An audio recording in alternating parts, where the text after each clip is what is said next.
the multitude. Public enemy number one. Show what they got. Today, for young men of color, murder is the leading cause of death. Show what they got. What's going on is everybody's mad now. Mainly me. There are over 3,000 known and active gang members in Minneapolis alone. I can't say we're shooting back and forth. In 1989, there were 5 homicides that were gang-related. Okay, I can say that we're shooting back and forth at each other. In 1990, there were 22. Show what they got. If you want to shoot me, man, that's cool. The problem is rising. It is growing massively. It ain't all about that. Everybody's going crazy, man. Look at the world, man. The world is messed up. It is. Show what they got. See, y'all don't understand it, man. Cops don't understand it neither. We've absorbed a maze of information and images about gangs in these cities over the last 2 years. As a group, they're blamed for almost half the murders in Minneapolis and virtually all the thefts. There's a bill to be introduced in Minnesota this year that would make gang members, by definition, criminals. As we focus our hatred and contempt of specific crimes and criminals on a broad group of people, there is a guttural scream building in our black communities, suggesting that this is just the cleanest, most legitimized form of racism in modern history. Understand why. You cannot structurally exclude a group of people from participation in the American dream over long periods of time after you brought them over here in slave ships and enslaved them for years and then left them in poverty. What are we, nuts as a society? African Americans are 12% of the population overall, and yet almost 50% of the prisons. There's something fundamentally messed up about that. I mean, that makes me angry as a white guy. I don't even think they realize it, man. I mean, it's been happening so deep and so long that the slavery's moved from the physical hands onto the mind. In North Minneapolis, Ramah, Eli, and Ryan have run together since high school. Much of that time they ran with gangs.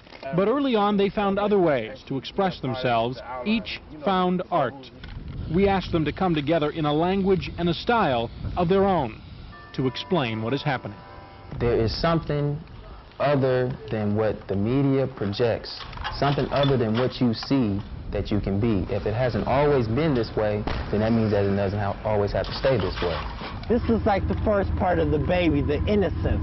How the baby's life is reflected on its background. If I raise a child around a bunch of wolves, the baby will grow up like a wolf, you know, because that's the society it's around. And if I grow up a baby in a rough neighborhood, most likely that child is going to pick up on the things it sees and the things it sees its parents doing.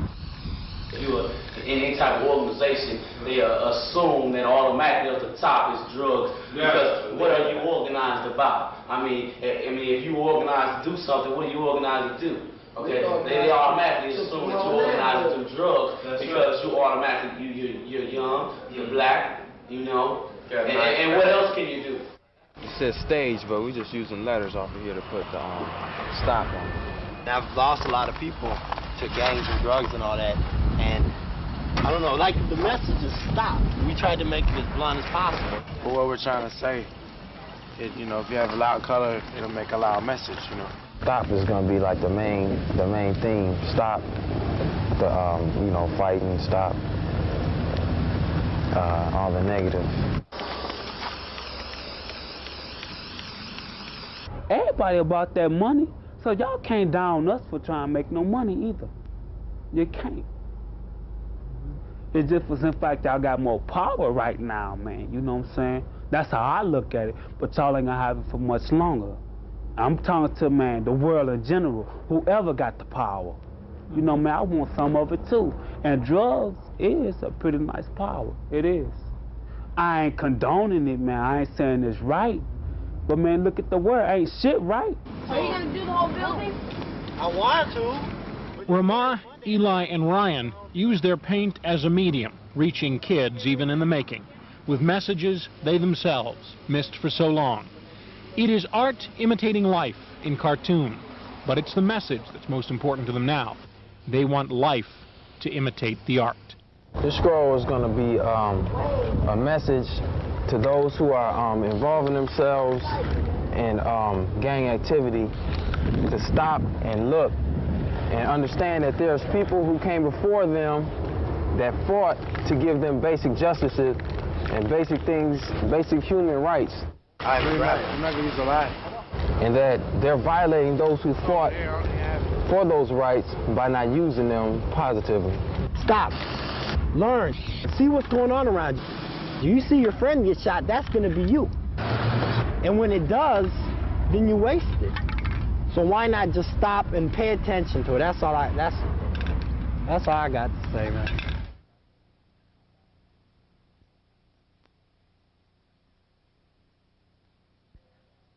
In the area, 1321 Irving Avenue North, in the alley. I've got a black male with a gun.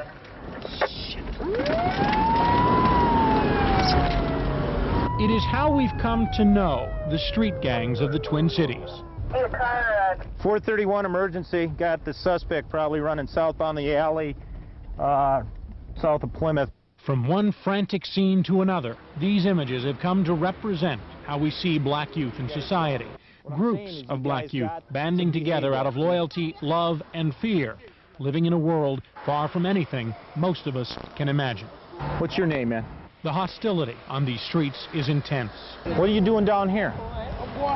Many here are so pent up with anger and resentment for society, they've literally created a world within a world, where the catalyst for a killing can be something as mindless as a color on a coat.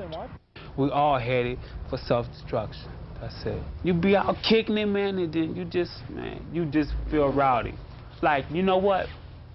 They're using guns, man. You know, it's one thing to be rowdy and be roughing people up and be, you know, slamming people down, but they're bringing out guns and they're killing each other. Sure enough, what you mean? What, blacks killing blacks? Yeah. Well, maybe we wouldn't kill blacks if you white people come over in our neighborhood. We'll have somebody else to kill.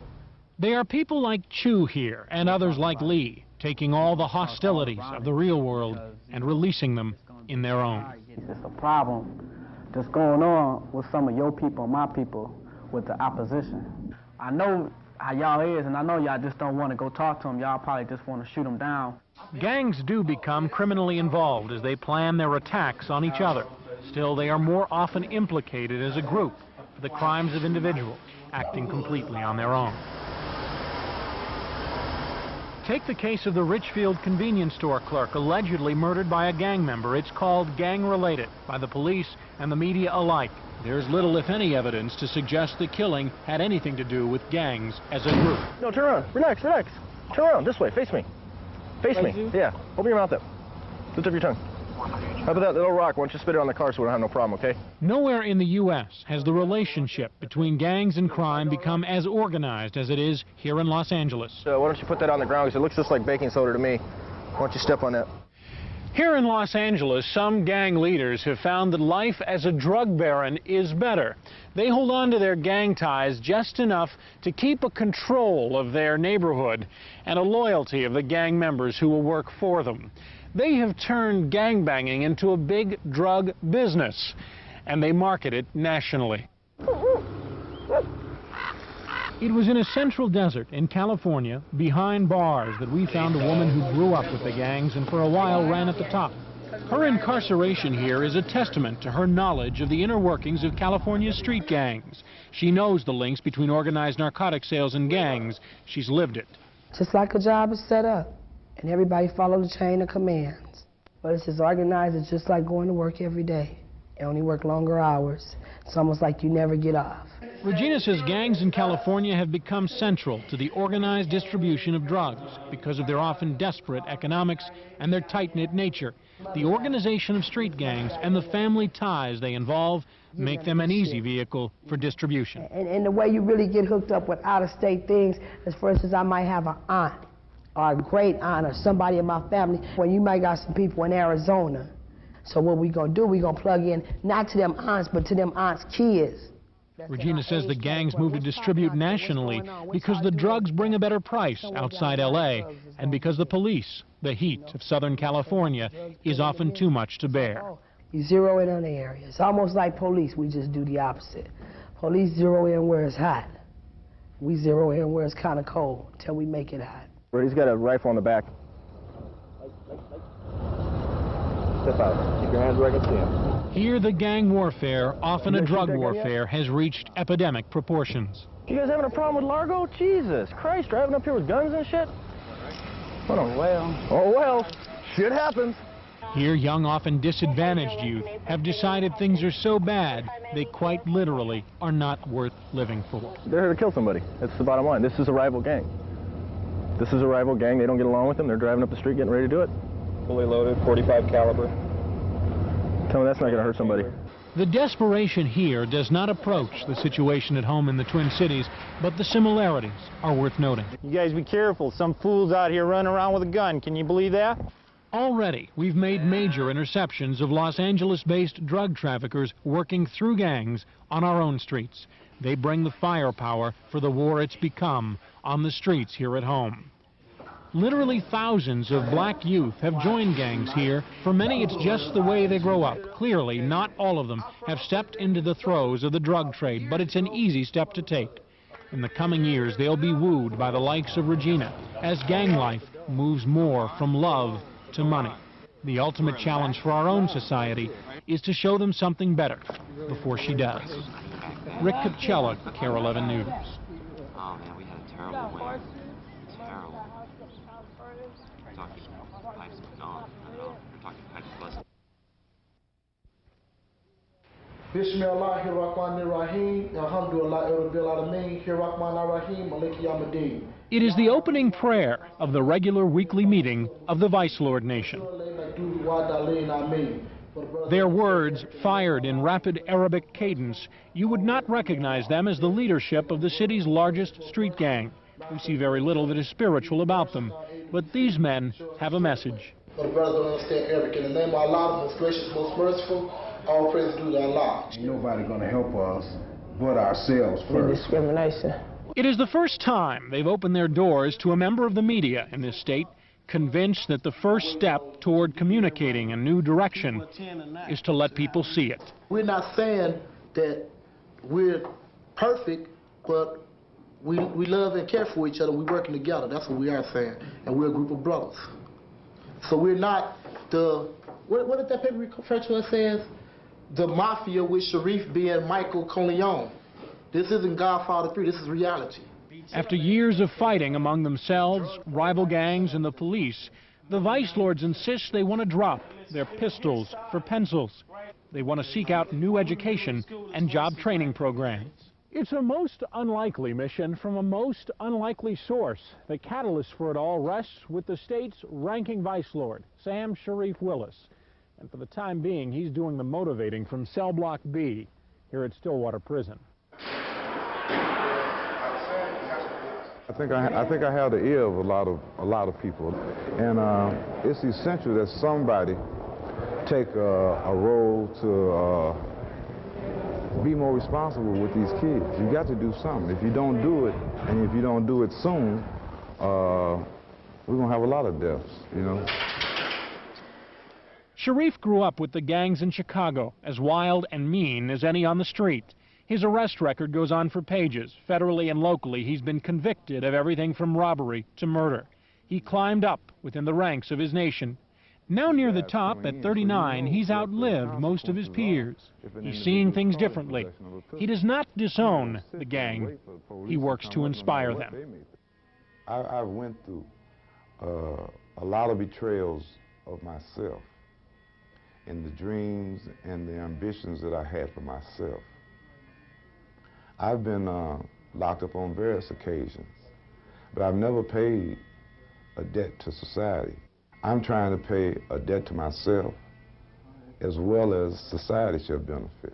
Police will tell you this man blows smoke, but a walk through the Stillwater prison might suggest something else. Over there's a boxing area, hit the bag. He first started mobilizing men here inside the Stillwater prison.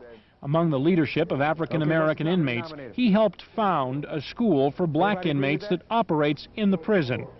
He even opened an inmate-operated business, selling pizzas and sandwiches behind bars. None of the officers or administrative staff felt that it was going to succeed. First, they thought that it was going to be a lot of embezzlement, you know. There was all kind of doubters. There've yet to be any embezzlement. The money raised goes to inmate organizations that work the snack shops. They in turn donate the proceeds to various charities and invest the rest in places like the prison weight room. They're in good control of it because the money goes to their groups.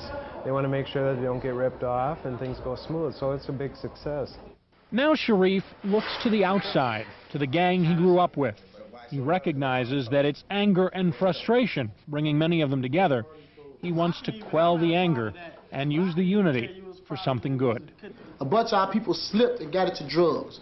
Okay, then they lost sight of hope. Okay, now through Sharif and this program, we're restoring hope. You know, we ain't trying to follow no dream. We follow what we know to be reality now. Once out of prison, Sharif says he will mobilize the gangs of these cities like we've never seen them before. He's looking to taxpayers and private foundations for some $2 to $3 million over 3 years. But then he says he'll be self-sufficient, borrowing directly from what he's done in prison, building small businesses to earn money. The money will fund the schools where blacks will teach blacks outside of prison. The new gang warfare he envisions will be over computer time in the classroom. He's either really straight or he's one of the best con artists I've ever met. In the name of Allah, most gracious, most merciful. He's a con artist. Well, those portions not wrapped goes as unconventional as this may be, I think that we do have to take some chance, some risk, because the odds are so high. There's a lot of people praying, you know, and if you believe in prayer, then they say anything can happen. Amen. Lord. I believe in miracles. You know, I believe in them. Rick Capcella, KARE 11 News.